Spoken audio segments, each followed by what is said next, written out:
Bonjour, je suis Dr. Désirée Lucier. Bienvenue à mon présentation Qualité d'embedding des données des RMF multisite à l'aide de repos dans les cohortes cliniques à l'aide de la parcellation cérébrale. Pour un peu de contexte, les scanners IRM utilisant des champs magnétiques pour générer des images de corps. La IRM fonctionnelle, ou IRMF, tire parti du fait qu'une activité neuronale accrue provoque une augmentation du flux sanguin oxygéné vers la région active. Cela conduit à un signal Blood Oxygen Level Dependent, ou BOLD mesuré par IRMF à la fois à repos et pendant le tâche. Pendant l'acquisition des RMF à l'aide de repos, les participants se trouveront simplement dans le scanner RAM dans un état de repos. La pyramide typique des yeux ouverts pour cela est un réticule au centre de l'écran que les participants sont invités à regarder pendant la durée de l'analyse. Ce que nous avons tendance à voir pendant l'été des repos, ce sont des réseaux très spécifiques de régions qui semblent fonctionnellement connectées. Nous donnons les connecteurs fonctionnels. La connectivité fonctionnelle à l'été de repos est un biomarqueur émergent de la maladie d'Alzheimer et autres troubles neurodégénératifs associés. Plus précisément, le consensus du résultat de la connectivité au niveau des groupes a montré une diminution de la connectivité dans ce que l'on appelle les réseaux en mode par défaut dans les dominantes ou les Default Mode Network de Alzheimer.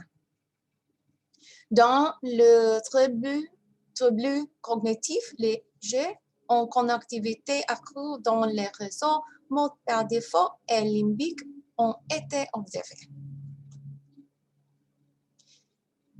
Le embedding, qui sont représentatifs du réseau cérébraux, constitue un type important de la connectomique fonctionnelle. Cependant, on ne sait actuellement pas si les embeddings sont capables de représenter aussi bien différentes populations telles que des âges différents ou entre femmes et hommes, populations cliniques ou fabricants de scanners. L'une des raisons pour lesquelles cela est important est le besoin accru et l'utilisation de grands ensembles de données de neuroimagerie multisite, tels que SIMAQ. Pour le développement de biomarqueurs, la production des trajectoires cliniques et le sous-typage neurodégénératif qui pourraient être utiles à des fins de traitement. Une étude antérieure a examiné les différences entre le site et le scanner sur les cartes de connectivité site-based dans les 7 réseaux communs à la tête de repos obtenus à partir d'un seul sujet canadien. Les jeux de données SEMO, les Single Individual Volunteer for Multiple Observations Across Networks. Les effets du site sur la cohérence de la carte se sont révélés très hétérogènes. Dans les comparisons de fabricants de scanners, par exemple, la comparaison du scan Simon entre eux, la cohérence était plus grande qu'entre les fabricants, comme avec une comparaison Simon par rapport à Philippe. Les régions d'intérêt dans les connectomiques fonctionnelles sont obtenus à l'aide de passation cérébrale. Il existe de nombreux atlas différents et différents types de passation cérébrale fonctionnelle. En général, ces atlas sont constitués de passation dure ou passation douce. Les passations dures sont binaires où un voxel fait partie de la région où il n'est pas. Les passations douces sont des régions avec des appartenances probabilistiques. Donc, à lieu de 1 ou dans 0, il peut avoir une appartenance partielle. Les techniques actuelles de passation d'imagerie fonctionnelle ont une homogénéité limitée, avec des corrélations moyennes entre les séries chronologiques à niveau de voxels et les parcelles comprises entre 0.5 et 0.6 pour de nombreux atlas populaires. Cependant, les travaux de notre laboratoire ont montré que l'utilisation des passations dynamiques plutôt que statistiques peut générer des parcelles cérébrales cible-based hautement reproducibles à niveau individuel. En étendant davantage ces méthodes à l'ensemble de cerveau, Dynamic Parcel Aggregation with Clustering, appelé DPAC, est un package capable de détecter des passations dynamiques stables du cerveau entier dans les données RMF, en utilisant un simple algorithme de clustering à deux niveaux. Pour le premier niveau, K-means est exécuté directement sur la série chronologique à l'aide de fenêtres temporelles glissantes. Cela génère une famille de parcelles qui sont représentées avec des encodeurs one-hot. Le deuxième niveau effectue le regroupement des fonctions d'indicateurs des parcelles agrégées sur de nombreuses fenêtres. Cette procédure dans les cas stables. Les données de neuroimagerie ont été regroupées à partir de plusieurs bases de données sur la neurodégénération et les maladies d'Alzheimer, CMAQ, CCNE et ADNI. Le jeu des données seulement comprend un seul sujet canadien en bonne santé sur plusieurs sites en fil de temps. L'ensemble des données ont été traitées à l'aide d'un pipeline IRMF standard implémenté dans le Neuroimaging Analysis Kit ou les kits d'analyse de neuroimagerie version 1.1.4 ou NIAC. Les procédures appliquées étaient les suivantes: correction de la synchronisation des tranches, estimation du mouvement du cœur rigide dans les cœurs des IRM, à la fois pendant les séances, enregistrement du balayage structurel dans les pistes stéréotaxiques, enregistrement individuel entre les scans structurels et fonctionnels, et rééchantillonnage de scans fonctionnels dans les pistes stéréotaxiques. DPAC a ensuite été exécuté en utilisant des données d'état de repos fonctionnel rééchantillonnées et les confirment.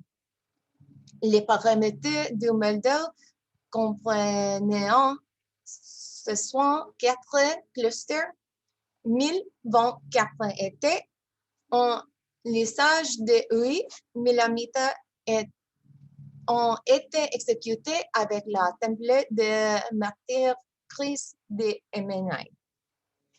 80% des données CMAQ, CCNA et ADNI ont été utilisées pour la formation.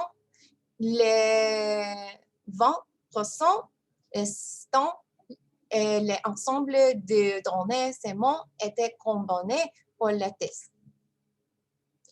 Des séries chronologiques des sujets individuels de l'ensemble de tests ont été utilisées pour générer des cartes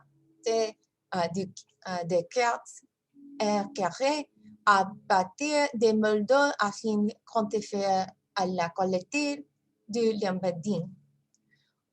Pour ces cartes R carré, un score de 1 est une approximation parfaite et 0 est nul. Un score négatif étant un très mauvais embedding. NIST a été utilisé pour comparer les cartes R carré afin d'évaluer le différence significative de qualité d'inclusion entre l'ensemble de données, les sexes, les âges, les diagnostics cliniques et la fabrication des scanners avec un alpha de 0.05.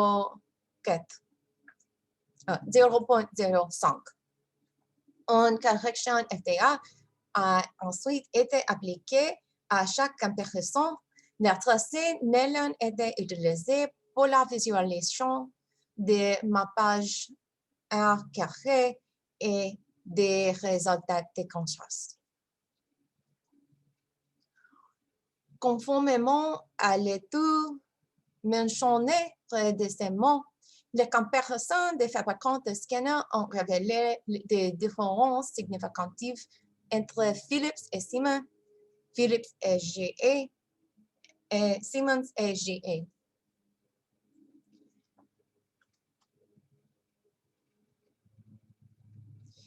Il n'y avait aucune différence dans la qualité d'embedding moyenne entre les ensembles de données CMAQ, CCNA et CMO. Cependant, il y avait des différences de qualité d'embedding moyen entre l'ADNI et l'autre ensemble de données. Il est un autre que CMAQ, CCNA et CMO utilisant un protocole de scan harmonisé. Cela a probablement contribué à une réduction de la variance de la qualité d'embedding entre les ensembles de données. De plus, la variation des ratios des fabricants de scanners au sein des ensembles de données peut avoir contribué aux différences observées dans la qualité d'embedding entre l'ADNI et les autres ensembles de données.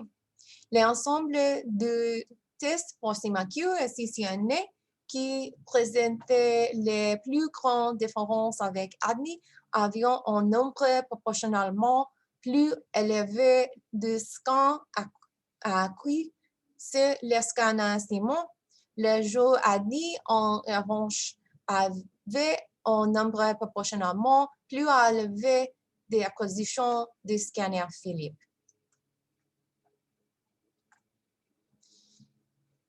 Il n'y avait aucune association dans la qualité de embedding avec l'âge dans un module de régression. Il n'y avait pas non plus de différence dans la qualité de l'embedding moyen entre les femmes et les hommes ou entre la plupart des diagnostics cliniques pour la comparaison entre l'autre considéré comme cognitivement sain avec troubles subjectifs de cognition ou troubles cognitifs légers tardifs. Entre troubles subjectifs de cognition avec troubles cognitifs légers tardifs ou démence d'Alzheimer. Ou entre troubles cognitifs légers tardifs avec démence d'Alzheimer. Cependant, il y avait des différences dans la qualité de l'embedding moyen entre adultes considérés comme cognitifs sains avec démence d'Alzheimer et troubles cognitifs légers précoces entre troubles subjectifs de cognition avec troubles cognitifs légers précoces et entre démence d'Alzheimer avec troubles cognitifs légers précoces. Encore une fois, cela peut être dû à des différences dans la qualité de embedding entre l'ensemble des données résultant des autres facteurs mentionnés précédemment. Les plans futurs pour DADPAC incluent l'extension de ces résultats à des autres ensembles de données RMF multisite hétérogènes, y compris les populations développementales et psychiatriques. Et nous prévoyons d'étudier les effets de la mise à niveau du scanner et des effets du site. Nous prévoyons également des comparaisons de DIPAC avec des analyses de composants indépendants plus traditionnelles et autres méthodes de procession. De plus, nous prévoyons d'étudier les effets de différents paramètres et résolutions sur la qualité d'embedding afin d'optimiser nos modèles. En conclusion, cela était une première étape importante pour la validation de DIPAC pour la réduction de dimensions dans des données hétérogènes et multisites. La qualité de l'inclusion était cohérente pour les sexes et l'âge. DIPAC également bien évolué pour les big data. Les différences du scanner étaient cohérentes avec la littérature, ce qui suggère qu'un bias systématique dans l'inclusion peut entraîner des différences d'essai. De plus, les résultats de comparaison d'ensemble de données soulignent l'importance de l'harmonisation du protocole entre les sites d'analyse. Dans l'ensemble, DIPAC a la potentiel d'augmenter la robustesse et l'évolutivité du RMF à la tête de repos en tête que biomarqueurs de la neurodégénération, en particulier dans le contexte de l'acquisition des données multisites Big Data. Merci à mon mentor, professeur Pierre Bellec, professeur Armand Badois, Dr. Natasha Clark, Anand Shumake, laboratoire CMXP, Simakyo, à tout le monde d'être ici aujourd'hui. Merci.